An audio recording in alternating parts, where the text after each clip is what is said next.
హే hey hello ప్రజలారా, అందరికీ mister and missus Reddy's వీడియోస్కి స్వాగతం. ఈరోజు ఏంటి, ఎప్పుడు పెద్దుల్లిపాయతో నుంచి చిన్నుల్లిపాయలకి వచ్చిందని అనుకుంటున్నారా? చెప్తా. నేను ఈరోజు మీకు చిన్నుల్లిపాయలతో ఒక రెసిపీ చూపిస్తాను అనమాట. రెసిపీ అంటే కామన్గా ఇది అందరికీ తెలిసిందే, బట్ నా వేలో నేను ఎలా చూపిస్తాను చూడండి. ఆ రెసిపీని మీరందరూ ట్రై చేయండి, నిజంగా చాలా బాగుంటుంది. చింతపండు నానేస్తుంది, ఉల్లిపాయలు పెట్టింది, పక్కకి ఏం చేస్తుందిరా బాబా అని అనుకున్నారు. ఇప్పుడు వచ్చింది అసలైన ఇంగ్రీడియంట్, పప్పు. కందిపప్పు ఏం చేస్తాం, అయితే సాంబార్ చేస్తాం, అయితే పప్పుచారు చేస్తాం చింతపండు నానేసి కదా. నేను సాలడ్ చేసి పప్పుచారు చేస్తున్నా. చూడండి. నాకు యాక్చువల్లీ మిస్సెస్ రెడ్డికి ఏంటంటే చిన్నులపాయలు అంటే చాలా ఇష్టం అనమాట. అది ఎట్లా ఇష్టం అయితేనేమో సాంబార్లో వేసుకోవాలి, లేకపోతే పప్పుచారులో వేసుకోవాలి, ఇట్లనే ఇష్టం అనమాట. అందుకనే పప్పు మెత్తగా ఉడకాలన్నమాట. పప్పు కూడా అంటది, ఇగో నన్ను కనుక మెత్తగా ఉడికేయలేదనుకో నేను అస్సలు నచ్చను, ఎవరు నన్ను ఇష్టపడరు, నువ్వు మాత్రం మంచిగా మెత్తగా ఉడకబెట్టు అని అన్నది. ఉడకబెట్టేసిన పక్కా పెట్టేసిన తర్వాత పోపేయమన్నది, పోపేసేసిన అనమాట.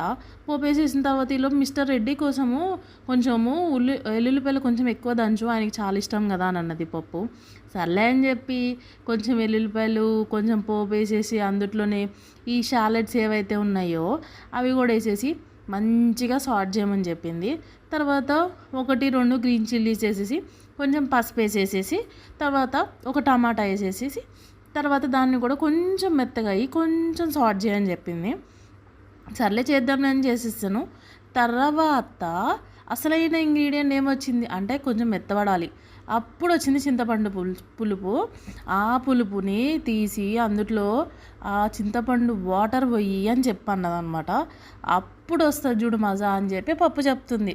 సరేలే చేస్తాలే అని చెప్పి చేసిన తర్వాత కొంచెం గలగలగల అనుకుంటా ఉప్పు దాంట్లోకి వచ్చి జంప్ చేసింది అనమాట. మళ్ళీ గిరిగిరి అనుకుంటా మళ్ళీ తిప్పేసిన తర్వాత మళ్ళీ కొంచెం కారం వేసేయమని చెప్పింది. సర్లే అని చెప్పి కారం వేసేసి మళ్ళీ గిరిగిరి తిప్పేసింది అనమాట. ఆ తర్వాత నేను ఎంట్రీ ఇస్తాను పప్పుగా అని చెప్పాను అనమాట.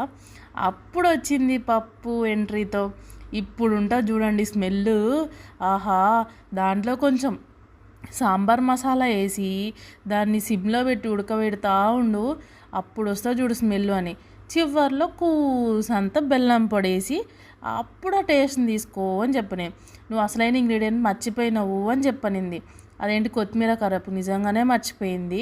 Thank you so much. ఇదే రెసిపీ మీరు కూడా ట్రై చేయండి. నన్ను చాలా బాగా సపోర్ట్ చేస్తున్నారు.